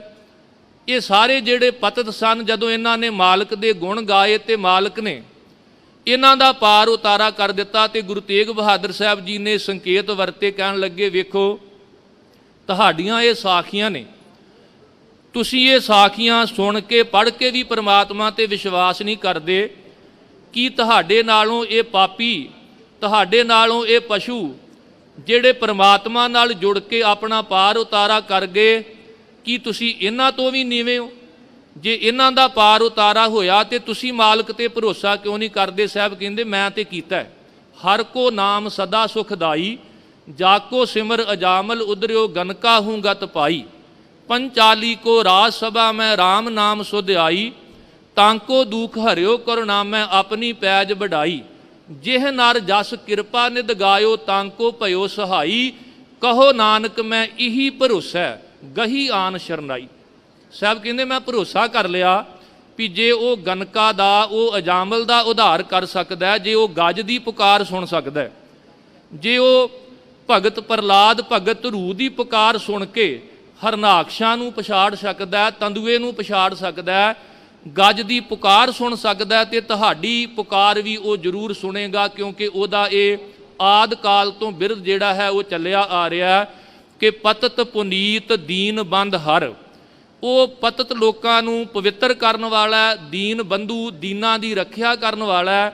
ਸ਼ਰਨ ਤਾਹੇ ਤੁਮ ਆਵੋ, ਤੇ ਤੂੰ ਵੀ ਇਹ ਭਾਈ ਜਾਂ ਤੁਸੀਂ ਵੀ ਇਹ ਸਾਧੂ ਜਨੋ, ਜਗਿਆਸੂ ਜਨੋ, ਤੁਸੀਂ ਵੀ ਉਸ ਪਰਮਾਤਮਾ ਦੀ ਸ਼ਰਨ ਵਿੱਚ ਆਉਣਾ ਕਰੋ, ਕਿਉਂਕਿ ਗੱਜ ਕੋ ਤਰਾਸ ਮਿਟਿਓ ਜੇ ਸਿਮਰਤ, ਤੁਮ ਕਾਹੇ ਬਿਸਰਾਵੋ। ਸਾਖੀ ਇਹ ਸੁਣਾਉਂਦੇ ਹੋ ਵੀ ਗੱਜ ਦੀ ਪੁਕਾਰ ਸੁਣੀ, ਉਹਦਾ ਡਰ ਖਤਮ ਹੋ ਗਿਆ, ਤੇ ਤੁਸੀਂ ਰੱਬ ਨੂੰ ਵਿਸਾਰੀ ਬੈਠੇ ਹੋ, ਰੱਬ ਤੇ ਭਰੋਸਾ ਨਹੀਂ ਰੱਖਦੇ। ਕਿਉਂਕਿ ਇਹ ਸਚਾਈ ਹੈ ਕਿ ਬਲ ਛੁਟ ਕਿਓ ਬੰਧਨ ਪਰੇ, ਕਛੂ ਨਾ ਹੋਤ ਉਪਾਏ। ਕਹੋ ਨਾਨਕ ਅਬ ਓਟ ਹਰ ਗੱਜ ਜਿਉ ਹੋ ਸਹਾਏ। ਜਦੋਂ ਬਲ ਛੁਟਕ ਜਾਏ, ਕੋਈ ਉਪਾਓ ਹੀਲਾ ਨਾ ਹੋਵੇ, ਤੇ ਉਸ ਵੇਲੇ ਮਾਲਕ ਦੇ ਅੱਗੇ ਪੁਕਾਰ ਕਰੋ। ਜਿਵੇਂ ਮਾਲਕ ਉਸ ਗੱਜ ਹਾਥੀ ਦੀ ਪੁਕਾਰ ਸੁਣ ਕੇ, ਜਿਵੇਂ ਭਾਈ ਗੁਰਦਾਸ ਜੀ ਨੇ ਜ਼ਿਕਰ ਕੀਤਾ, ਦੁਖਤ ਗਜਿੰਦ ਅਰਬਿੰਦ ਗੈ ਭੇਟ ਰਾਖੈ, ਤਾਂਕੈ ਕਾਜੈ ਚੱਕਰਪਾਨ ਆਏ ਗਰਸੇ ਗਰਾ ਜੀ। ਉਸ ਪੁਕਾਰ ਨੂੰ ਸੁਣ ਕੇ ਮੇਰੇ ਮਾਲਕ ਨੇ ਤੰਦੂਏ ਤੋਂ ਰਾਤ ਦਵਾਈ ਸੀ ਇੱਕ ਹਾਥੀ ਨੂੰ, ਤੇ ਮੇਰੇ ਸਤਿਗੁਰੂ ਜੀ ਨੇ ਉਦਾਹਰਨਾਂ ਦਿੱਤੀਆਂ ਕਿ ਤੁਸੀਂ ਵੀ ਉਸ ਪ੍ਰਮਾਤਮਾ ਦੇ ਅੱਗੇ ਫਰਿਆਦ ਕਰੋ। ਜਦੋਂ ਉਹਦੇ ਤੋਂ ਬਲ ਮਿਲੇਗਾ ਤੇ ਫਿਰ ਬਲ ਹੁਆ ਬੰਧਨ ਛੁਟੇ, ਸਭ ਕਿਛ ਹੋਤ ਉਪਾਏ। ਨਾਨਕ ਸਭ ਕਿਛ ਤੁਮਰੈ ਹਾਥ, ਮੈਂ ਤੁਮ ਹੀ ਹੋਤ ਸਹਾਈ। ਸਾਹਿਬ ਕਹਿੰਦੇ ਉਦਾਹਰਨਾਂ ਸੰਕੇਤ ਤੁਹਾਡੇ, ਪਰ ਇਹ ਸੁਣ ਕੇ ਮੈਂ ਆਪਣੇ ਰੱਬ ਤੇ ਏਡਾ ਵੱਡਾ ਵਿਸ਼ਵਾਸ ਕੀਤਾ ਕਿ ਮੇਰਾ ਮਾਲਕ ਜੋ ਹਰ ਵੇਲੇ ਮੇਰੀ ਸਹਾਇਤਾ ਕਰਨ ਵਾਲਾ, ਜਦੋਂ ਸਾਰੇ ਸਾਥ ਛੱਡ ਜਾਣ, ਜਦੋਂ ਕੋਈ ਵੀ ਮਦਦਗਾਰ ਨਾ ਬਣੇ, ਜਿੱਥੇ ਕਿਸੇ ਦੀ ਵੀ ਪਹੁੰਚ ਨਾ ਹੋਵੇ, ਉੱਥੇ ਮੇਰਾ ਮਾਲਕ ਆ ਕੇ ਮਦਦਗਾਰ ਬਣਦਾ, ਉਹ ਸਹਾਈ ਹੁੰਦਾ ਹੈ। ਇਸ ਲਈ ਸਤਿਗੁਰੂ ਗੁਰੂ ਤੇਗ ਬਹਾਦਰ ਸਾਹਿਬ ਜੀ ਨੇ ਸਾਨੂੰ ਸਾਰਿਆਂ ਨੂੰ ਸਿੱਖਿਆ ਦਿੱਤੀ ਹੈ, ਤਜ ਅਭਿਮਾਨ ਮੋਹ ਮਾਇਆ ਪੁਨ ਭਜਨ ਰਾਮ ਚਿਤ ਲਾਵੋ। ਇੱਕ ਤਾਂ ਆਪਣੀ ਜ਼ਿੰਦਗੀ ਵਿੱਚੋਂ ਹੰਕਾਰ ਛੱਡੋ, ਦੂਸਰਾ ਜੋ ਮਾਇਆ ਦਾ ਮੋਹ ਹੈ ਇਹਦੀ ਪਕੜ ਤੋਂ ਉੱਪਰ ਉਠੋ। ਸਤਿਗੁਰੂ ਜੀ ਦੀ ਪਵਿੱਤਰ ਬਾਣੀ ਜੋ 59 ਸ਼ਬਦ ਤੇ 57 ਸ਼ਲੋਕ ਨੇ, ਉਹਨਾਂ ਦੀ ਸ਼ੁਰੂਆਤ ਇੱਥੋਂ ਹੁੰਦੀ ਹੈ, ਸਾਧੋ ਮਨ ਕਾ ਮਾਨ ਤਿਆਗੋ, ਕਾਮ ਕਰੋਧ ਸੰਗਤ ਦੁਰਜਨ ਕੀ ਤਾਂ ਤੇ ਐਨ ਸੁਭਾਗੋ। ਸਭ ਕਹਿੰਦੇ ਜੇ ਤਿਆਗਣਾ ਹੈ ਤੇ ਜੀਵਨ ਵਿੱਚੋਂ ਹੰਕਾਰ ਤਿਆਗੋ, ਜੀਵਨ ਵਿੱਚੋਂ ਬੁਰਾਈਆਂ ਤਿਆਗੋ, ਔਗਣ ਤਿਆਗੋ, ਵਿਸ਼ੇ ਵਕਾਰ ਤਿਆਗੋ। ਘਰ ਤਿਆਗਣ ਦੀ ਲੋੜ ਨਹੀਂ ਹੈ, ਬੱਚੇ ਛੱਡਣ ਦੀ ਲੋੜ ਨਹੀਂ ਹੈ, ਕਿਰਤ ਛੱਡਣ ਦੀ ਲੋੜ ਨਹੀਂ। ਹਾਂ ਜੇ ਕਿਤੇ ਲੋੜ ਪਵੇ ਮਜਲੂਮਾਂ ਦੀ ਖਾਤਰ ਤੇ ਤਨ ਤੱਕ ਵੀ ਤਿਆਗਣਾ ਪਵੇ ਤੇ ਤਿਆਗ ਦੇਣਾ ਚਾਹੀਦਾ। ਇਹ ਸੀ ਤਿਆਗ ਗੁਰੂ ਤੇਗ ਬਹਾਦਰ ਸਾਹਿਬ ਦਾ। ਨਹੀਂ ਤਾਂ ਉਸ ਵੇਲੇ ਕਿੰਨੇ ਤਿਆਗੀ ਲੋਕ ਹੋਣਗੇ ਭਾਰਤ ਵਰਸ਼ ਵਿੱਚ, ਪਰ ਮਜਲੂਮਾਂ ਦੀ ਰਾਖੀ ਕਰਨ ਵਾਸਤੇ ਕੋਈ ਅੱਗੇ ਨਹੀਂ ਆਇਆ ਵੀ ਜਾਓ ਜਾ ਕੇ ਔਰੰਗਜ਼ੇਬ ਨੂੰ ਕਹਿ ਦਿਓ ਵੀ ਅਸੀਂ ਹਾਜ਼ਰ ਹਾਂ, ਸਾਡਾ ਸਿਰ ਕੱਟ ਤੇ ਹਿੰਦੂਆਂ ਨੂੰ ਕੁਝ ਨਾ ਕਹੋ। ਕੇਵਲ ਤਾਂ ਕੇਵਲ ਗੁਰੂ ਤੇਗ ਬਹਾਦਰ ਸਾਹਿਬ, ਮੈਂ ਕਹਾਂਗਾ ਕੇਵਲ ਤਾਂ ਕੇਵਲ ਬਾਲਕ ਗੋਬਿੰਦ ਰਾਏ ਜੀ ਜਿਹੜੇ ਆਪਣੇ ਪਿਤਾ ਜੀ ਨੂੰ ਤੋਰ ਰਹੇ ਨੇ, ਔਰ ਸਾਡੀ ਮਾਂ ਗੁਜਰੀ ਜਿਹਨੂੰ ਆਪਾਂ ਅੱਜ ਸਤਿਕਾਰ ਵਜੋਂ ਮਾਤਾ ਗੁਜਰ ਕੌਰ ਜੀ ਵੀ ਕਹਿੰਦੇ ਹਾਂ। ਜੇ ਚਾਹੁੰਦੇ ਮਾਤਾ ਗੁਜਰ ਕੌਰ ਤੇ ਗੁਰੂ ਤੇਗ ਬਹਾਦਰ ਸਾਹਿਬ ਦੇ ਅੱਗੇ ਹੋ ਕੇ ਉਹਨਾਂ ਦੇ ਕਦਮਾਂ ਨੂੰ ਰੋਕ ਕੇ ਕਹਿ ਸਕਦੇ ਸਨ, ਤੁਸੀਂ ਸ਼ਹੀਦ ਹੋਣ ਚੱਲੇ ਹੋ ਤੇ ਮੇਰੇ ਸੁਹਾਗ ਦਾ ਕੀ ਬਣੇਗਾ। ਪਰ ਪਤਾ ਸੀ ਉਸ ਮਾਂ ਨੂੰ ਕਿ ਜੇ ਮੈਂ ਆਪਣਾ ਸੁਹਾਗ ਬਚਾਇਆ ਤੇ ਕੱਲ ਸੂਰਜ ਚੜ੍ਹਨ ਦੀ ਦੇਰ ਹੈ, ਔਰੰਗਜ਼ੇਬ ਨੇ ਲੱਖਾਂ ਸੁਹਾਗ ਉਜਾੜ ਦੇਣੇ ਨੇ। ਇਹੋ ਜੀ ਸੀ ਸਾਡੀ ਮਾਂ ਗੁਜਰੀ ਹੈ, ਕਿਉਂਕਿ ਉਹ ਗੁਰੂ ਤੇਗ ਬਹਾਦਰ ਸਾਹਿਬ ਜੀ ਨੂੰ ਕਰਤਾਰਪੁਰ ਸਾਹਿਬ ਦੀ ਧਰਤੀ ਤੇ ਜੂਝਦਿਆਂ ਵੇਖ ਚੁੱਕੇ ਸਨ।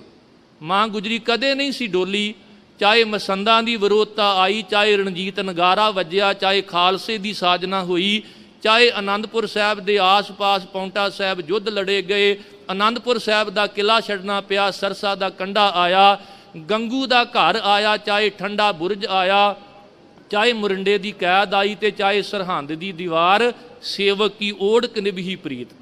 ਮੈਂ ਕਹਿੰਦਾ ਜਿੱਥੇ ਗੁਰੂ ਤੇਗ ਬਹਾਦਰ ਸਾਹਿਬ ਦੇ ਪਿਤਾ ਗੁਰੂ ਹਰਗੋਬਿੰਦ ਸਾਹਿਬ ਛਠਮ ਪੀਰ ਬੈਠਾ ਗੁਰ ਭਾਰੀ, ਜਿੱਥੇ ਉਹਨਾਂ ਦੀ ਮਾਤਾ ਨਾਨਕੀ ਜਿਹੜੀ ਤਾੜਨਾ ਕਰਦੇ ਨੇ, ਉਸ ਵੇਲੇ ਜਦੋਂ ਧੀਰਮਲ ਗੋਲੀ ਚਲਾਉਂਦਾ ਤੇ ਆ ਕੇ ਗੁਰੂ ਘਰ ਦੀ ਸਮੱਗਰੀ ਚੁੱਕ ਕੇ ਲਿਜਾਣ ਦਾ ਯਤਨ ਕਰਦਾ ਤੇ ਉੱਥੇ ਪਰਵਾਹ ਨਹੀਂ ਕੀਤੀ ਵੀ ਇਹ ਧੀਰਮਲ ਕਵੇ ਵੀ ਮੈਂ ਗੁਰੂ ਕੀ ਅੰਸ਼ ਬੰਸ਼ ਵਿੱਚ ਪੈਦਾ ਹੋਇਆ। ਬੜੀ ਦ੍ਰਿੜਤਾ ਨਾਲ ਮਾਤਾ ਨਾਨਕੀ ਜੀ ਨੇ ਕਿਹਾ ਸੀ ਇਹ ਤਾਂ ਇਸ ਤਰ੍ਹਾਂ ਹੋਇਆ ਜਿਵੇਂ ਕੋਈ ਖੁਦ ਆਪਣੇ ਹੱਥੀ ਜ਼ਹਿਰ ਪੀ ਕੇ ਆਪਣੀ ਮੌਤ ਸਹੇੜ ਲਵੇ। ਅਬ ਜਬਰੀ ਕਰ ਆਨ ਪਰੇ ਹੋ, ਜਿਮ ਬਿਖ ਪੀ ਕੇ ਖੁਦ ਮਰੇ ਹੋ। ਇਹੋ ਜੀ ਮਾਤਾ ਸੀ ਗੁਰੂ ਤੇਗ ਬਹਾਦਰ ਸਾਹਿਬ ਜੀ ਦੀ ਮਾਤਾ ਨਾਨਕੀ, ਇੰਨੀ ਜੁਰਤ ਰੱਖਣ ਵਾਲੇ ਸਨ। ਉਹਨਾਂ ਦੇ ਮਾਤਾ ਜੀ ਧੰਤਾ ਜੋਗ, ਉਹਨਾਂ ਦੇ ਧਰਮ ਪਤਨੀ ਮਾਤਾ ਗੁਜਰ ਕੌਰ ਜੀ ਧੰਤਾ ਜੋਗ। ਹਰ ਪੱਖੋਂ ਗੁਰੂ ਤੇਗ ਬਹਾਦਰ ਸਾਹਿਬ ਮਹਾਰਾਜ ਦੀ ਸ਼ਖਸੀਅਤ ਸੰਪੂਰਨ ਹੈ ਤੇ ਸਾਨੂੰ ਉਹਨਾਂ ਸਿੱਖਿਆ ਦਿੱਤੀ, ਕਹਿਣ ਲੱਗੇ ਤਜ ਅਭਿਮਾਨ ਮੋਹ ਮਾਇਆ ਫੁਨ ਭਜਨ ਰਾਮ ਚਿਤ ਲਾਵੋ। ਆਪਣੀ ਜ਼ਿੰਦਗੀ ਵਿੱਚੋਂ ਹੰਕਾਰ ਛੱਡ ਕੇ, ਆਪਣੀ ਜ਼ਿੰਦਗੀ ਵਿੱਚੋਂ ਮੋਹ ਮਾਇਆ ਦੀ ਪਕੜ ਛੱਡ ਕੇ ਪਰਮਾਤਮਾ ਦੀ ਭਜਨ ਬੰਦਗੀ ਵਿੱਚ ਚਿੱਤ ਲਾਓ। ਨਾਨਕ ਕਹਿਤ ਮੁਕਤ ਪੰਥ ਇਹ ਗੁਰਮੁਖ ਹੋਏ ਤੁਮ ਪਾਵੋ। ਨੌਵੇਂ ਨਾਨਕ ਧੰਨ ਗੁਰੂ ਤੇਗ ਬਹਾਦਰ ਸਾਹਿਬ ਜੀ ਦੱਸਦੇ ਨੇ ਆ ਜੇ ਮੁਕਤੀ ਦਾ ਪੰਥ, ਆ ਜੇ ਬੰਧਨਾਂ ਤੋਂ ਖਲਾਸੀ ਪਾਉਣ ਦਾ ਰਸਤਾ।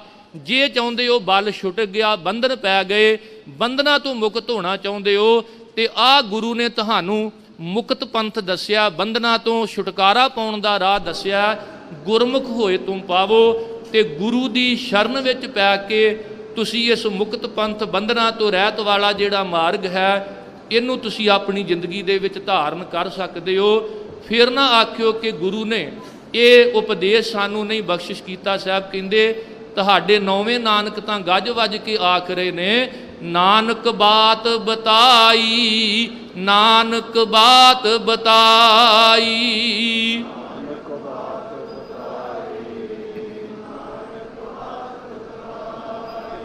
ਗਰੀਬ ਨਵਾਜ ਨੇ ਕਿਰਪਾ ਕੀਤੀ, ਮਾਨਸ ਦੇ ਪਾਏ ਪਦ ਹਰ ਭਜ। ਮਨੁੱਖਾ ਦੇਈ ਤੇ ਪਾ ਲਈ, ਪਰ ਮਨੁੱਖਾ ਪਦਵੀ ਪਾਉਣ ਲਈ ਪਰਮਾਤਮਾ ਦੀ ਭਜਨ ਬੰਦਗੀ ਕਰ। ਤੇ ਸਾਹਿਬ ਕਹਿੰਦੇ ਫੇਰ ਨਾ ਕहीं ਵੀ ਮੈਨੂੰ ਪਤਾ ਨਹੀਂ। ਮਾਨਸ ਦੇ ਪਾਏ ਪਦ ਹਰ ਭਜ, ਨਾਨਕ ਬਾਤ ਬਤਾਈ। ਤੇਰੇ ਗੁਰੂ ਨਾਨਕ ਨੇ ਤੈਨੂੰ ਆਹ ਗੱਲ ਦੱਸ ਦਿੱਤੀ ਹੈ ਤੇ ਇਹ ਚੇਤੇ ਰੱਖੀ, ਫਿਰ ਤੇਰਾ ਮਨੁੱਖਾ ਜੀਵਨ ਜਿਹੜਾ ਹੈ ਉਹ ਸਫਲਾ ਹੋਵੇਗਾ। ਸਤਿਗੁਰੂ ਗੁਰੂ ਤੇਗ ਬਹਾਦਰ ਸਾਹਿਬ ਮਹਾਰਾਜ ਜਦੋਂ ਵੀ ਕੋਈ ਸੰਕਟ ਵਿੱਚ ਉਹਨਾਂ ਨੂੰ ਪੁਕਾਰਦਾ, ਹਰ ਤਰ੍ਹਾਂ ਦਾ ਬੇੜਾ, ਹਰ ਤਰ੍ਹਾਂ ਦਾ ਜਹਾਜ਼ ਮੇਰੇ ਸਤਿਗੁਰੂ ਜੀ ਨੇ ਪਾਰ ਕੀਤਾ। ਨਹੀਂ ਤਾਂ ਔਰੰਗਜ਼ੇਬ ਨੇ ਭਾਰਤ ਵਰਸ਼ ਦੇ ਅੰਦਰ ਬਾਕੀ ਸਾਰੇ ਧਰਮ ਖਤਮ ਕਰਕੇ ਕੇਵਲ ਇੱਕੋ ਧਰਮ ਨੂੰ ਲਾਗੂ ਕਰਨਾ ਸੀ। ਔਰ ਇਹ ਇੱਕ ਬੜਾ ਵੱਡਾ ਪ੍ਰੇਰਨਾ ਦਾ ਸਰੋਤ ਹੈ ਕਿ ਰਾਜਾ ਕੋਈ ਵੀ ਹੋਵੇ ਉਹ ਆਪ ਵੀ ਜੀਵੇ ਤੇ ਦੂਜਿਆਂ ਨੂੰ ਵੀ ਜਿਉਣ ਦੇਵੇ, ਆਪ ਵੀ ਧਰਮੀ ਹੋਵੇ ਤੇ ਦੂਜਿਆਂ ਨੂੰ ਵੀ ਧਰਮ ਦੇ ਮੁਤਾਬਕ ਉਹ ਜ਼ਿੰਦਗੀ ਬਸਰ ਕਰਨ ਦੇਵੇ। ਦੂਜਿਆਂ ਦਾ ਧਰਮ ਖੋਵੇ ਨਾ, ਆਪਣਾ ਧਰਮ ਉਹਨਾਂ 'ਤੇ ਲਾਗੂ ਨਾ ਕਰੇ। ਇਹ ਗੁਰੂ ਤੇਗ ਬਹਾਦਰ ਸਾਹਿਬ ਜੀ ਨੇ ਅੱਜ ਤੋਂ 400 ਸਾਲ ਪਹਿਲਾਂ ਪ੍ਰਗਟ ਹੋ ਕੇ ਔਰ ਉਹਨਾਂ ਦੀ ਜਿਹੜੀ ਸ਼ਹਾਦਤ ਹੈ ਉਹ ਤਕਰੀਬਨ ਅਸੀਂ ਵੇਖਦੇ ਹਾਂ ਕਿ 54 ਸਾਲ ਦੀ ਉਮਰ ਵਿੱਚ ਹੁੰਦੀ ਹੈ। 54 ਸਾਲ ਉਹਦੇ ਵਿੱਚੋਂ ਮਨਫੀ ਕਰ ਲਈਏ ਤੇ 300 ਕੁਝ ਸਾਲ ਬਣਨਗੇ। ਆਪਣੀ ਸ਼ਹਾਦਤ ਦੇ ਕੇ ਗੁਰੂ ਤੇਗ ਬਹਾਦਰ ਸਾਹਿਬ ਜੀ ਨੇ ਦੱਸ ਦਿੱਤਾ ਕਿ ਜਬਰ ਜ਼ੁਲਮ ਜਿਹੜਾ ਹੈ ਇਹ ਭਾਵੇਂ ਰਾਜਾ ਵੀ ਕਰੇ ਉਹਦੇ ਲਈ ਵੀ ਘਾਤਕ ਹੈ। ਬੜੇ ਲੰਮੇ ਸਮੇਂ ਤੋਂ ਜਿਹੜੀ ਹਕੂਮਤ ਨੇ ਜੜ੍ਹਾਂ ਲਾਈਆਂ ਸਨ, ਕੋਈ 7-8 ਸਦੀਆਂ ਤੋਂ ਉਹ ਜੜ੍ਹਾਂ ਹਿੱਲ ਗਈਆਂ ਗੁਰੂ ਤੇਗ ਬਹਾਦਰ ਸਾਹਿਬ ਦੀ ਸ਼ਹਾਦਤ ਨਾਲ। ਗਿਆਨੀ ਗਿਆਨ ਸਿੰਘ ਜੀ ਨੇ ਲਿਖਿਆ ਤਬ ਤੇ ਘਟੀ ਪਾਤਸ਼ਾਹੀ ਦਿੱਲੀ, ਤਬ ਤੇ ਤੁਰਕ ਕਲਾ ਪਈ ਢਿੱਲੀ। ਕਵੀ ਸੰਤੋਖ ਸਿੰਘ ਜੀ ਲਿਖਦੇ ਨੇ ਤੇਗ ਬਹਾਦਰ ਧਰਮ ਧੁਜ ਹਰਤਾ ਤੁਰਕਨ ਮੂਲ। ਗੁਰੂ ਤੇਗ ਬਹਾਦਰ ਸਾਹਿਬ ਧਰਮ ਦੇ ਧਵਜ ਝੰਡਾ ਨੇ ਤੇ ਉਹਨਾਂ ਨੇ ਜਿਹੜੀ ਮੁਗਲਿਆ ਹਕੂਮਤ ਸੀ ਉਹਨਾਂ ਦੀਆਂ ਜੜ੍ਹਾਂ ਹਿਲਾ ਕੇ ਰੱਖ ਦਿੱਤੀਆਂ। ਇਸ ਕਰਕੇ ਚਰਨ ਸ਼ਰਨ ਤਾਰਨ ਤਰਨ ਨਮੋ ਹੋਏ ਅਨੁਕੂਲ। ਐਸੇ ਸਤਿਗੁਰੂ ਗੁਰੂ ਤੇਗ ਬਹਾਦਰ ਸਾਹਿਬ ਜੀ ਦੇ ਚਰਨਾਂ 'ਤੇ ਨਮਸਕਾਰ ਹੋਵੇ। ਫਿਰ ਇੱਕ ਵਾਰ ਸਾਰੀਆਂ ਸੰਗਤਾਂ ਨੂੰ ਸਤਿਗੁਰੂ ਜੀ ਦੇ 400 ਸਾਲਾ ਪ੍ਰਕਾਸ਼ ਗੁਰਪੁਰਬ ਦੀਆਂ ਬਹੁਤ ਬਹੁਤ ਵਧਾਈਆਂ। ਕੋਟਾਨਕੋਟ ਸ਼ੁਕਰ ਸਾਹਿਬ ਸਤਿਗੁਰੂ ਗੁਰੂ ਗ੍ਰੰਥ ਸਾਹਿਬ ਜੀ ਦਾ, ਅਕਾਲ ਪੁਰਖ ਵਾਹਿਗੁਰੂ ਜੀ ਦਾ, ਆਪ ਸਾਰੀਆਂ ਸੰਗਤਾਂ ਦਾ। ਜਿੱਥੇ ਸਟੇਜ ਤੇ ਮਾਨਯੋਗ ਸਿੰਘ ਸਾਹਿਬਾਨ ਜੋ ਸੱਚਖੰਡ ਸ੍ਰੀ ਹਰਿਮੰਦਰ ਸਾਹਿਬ, ਤਖਤ ਸ੍ਰੀ ਕੇਸਗੜ੍ਹ ਸਾਹਿਬ ਅਤੇ ਸ੍ਰੀ ਅਕਾਲ ਤਖਤ ਸਾਹਿਬ ਵਿਖੇ ਸੇਵਾ ਨਿਭਾ ਰਹੇ ਨੇ, ਚਾਹੇ ਸਾਬਕਾ ਜਥੇਦਾਰ ਸਾਹਿਬਾਨ ਹਾਜ਼ਰੀਆਂ ਭਰ ਰਹੇ ਨੇ, ਉੱਥੇ ਦਮਦਮੀ ਟਕਸਾਲ ਨਿਹੰਗ ਸਿੰਘ ਜਥੇਬੰਦੀਆਂ, ਕਾਰ ਸੇਵਾ ਵਾਲੇ ਮਹਾਂਪੁਰਖ, ਮੈਂਬਰ ਸ਼੍ਰੋਮਣੀ ਗੁਰਦੁਆਰਾ ਪ੍ਰਬੰਧਕ ਕਮੇਟੀ, ਮੁੱਖ ਸਕੱਤਰ ਸਾਹਿਬ, ਸਾਡੇ ਜਨਰਲ ਸਕੱਤਰ ਸਾਹਿਬ ਅਤੇ ਮਾਨਯੋਗ ਪ੍ਰਧਾਨ ਸਾਹਿਬ ਸ਼੍ਰੋਮਣੀ ਗੁਰਦੁਆਰਾ ਪ੍ਰਬੰਧਕ ਕਮੇਟੀ ਬੀਬੀ ਜਗੀਰ ਕੌਰ ਜੀ, ਜਿਨ੍ਹਾਂ ਨੇ ਆਪ ਸਾਰੀਆਂ ਸੰਗਤਾਂ ਦੇ ਸਹਿਯੋਗ ਨਾਲ ਜੋ ਸਤਿਗੁਰੂ ਜੀ ਨੇ ਉਹਨਾਂ ਨੂੰ ਉਦਮ ਉਪਰਾਲਾ ਬਖਸ਼ਿਸ਼ ਕੀਤਾ ਹੈ। ਜਿੱਥੇ ਪਹਿਲਾਂ ਵੱਡੇ ਸਮਾਗਮ ਬਾਬਾ ਬਕਾਲਾ ਸਾਹਿਬ ਦੀ ਧਰਤੀ ਤੇ ਹੋਰ ਸਥਾਨਾਂ ਤੇ ਕਰਵਾਏ ਨੇ, ਇਹ ਸਮਾਗਮ ਭਾਵੇਂ ਕਿਉਂਕਿ ਕਰੋਨਾ ਮਹਾਂਮਾਰੀ ਚੱਲ ਰਹੀ ਹੈ, ਸੰਕੇਤਿਤ ਹੋਇਆ ਹੈ, ਪਰ ਫਿਰ ਵੀ ਇੱਕ ਬੜਾ ਵਧੀਆ ਮੈਸੇਜ ਕਨਵੇ ਹੋਇਆ ਸੰਸਾਰ ਦੇ ਅੰਦਰ ਕਿ ਕਿਵੇਂ ਗੁਰੂ ਤੇਗ ਬਹਾਦਰ ਸਾਹਿਬ ਜੀ ਨੇ ਪਰਉਪਕਾਰ ਕਰਕੇ ਮਨੁੱਖਤਾ ਦੀ ਰੱਖਿਆ ਕੀਤੀ। ਸਟੇਜ ਦੀ ਸੇਵਾ ਕਰ ਰਹੇ ਨੇ ਭਾਈ ਸਾਹਿਬ ਭਾਈ ਜਸਵਿੰਦਰ ਸਿੰਘ ਜੀ ਸ਼ਹੂਰ, ਉਹਨਾਂ ਦਾ ਵੀ ਤਹਿ ਦਿਲ ਤੋਂ ਧੰਨਵਾਦ। ਅਗਲਾ ਪ੍ਰੋਗਰਾਮ ਆਪ ਜੀ ਸਰਵਣ ਕਰੋ, ਕਿਉਂਕਿ ਦਾਸ ਨੇ ਸੱਚਖੰਡ ਸ੍ਰੀ ਹਰਿਮੰਦਰ ਸਾਹਿਬ ਵਿਖੇ ਸੇਵਾ ਤੇ ਪਹੁੰਚਣਾ ਹੈ। ਹੋਈਆਂ ਭੁੱਲਾਂ ਤੋਂ ਆਪ ਜੀ ਨੇ ਖਿਮਾ ਕਰ ਦੇਣਾ। ਬੁਲਾਓ ਫਤਿਹ ਸਾਰੇ ਆਖੋ ਜੀ। ਵਾਹਿਗੁਰੂ ਜੀ ਕਾ ਖਾਲਸਾ, ਵਾਹਿਗੁਰੂ ਜੀ ਕੀ ਫਤਿਹ।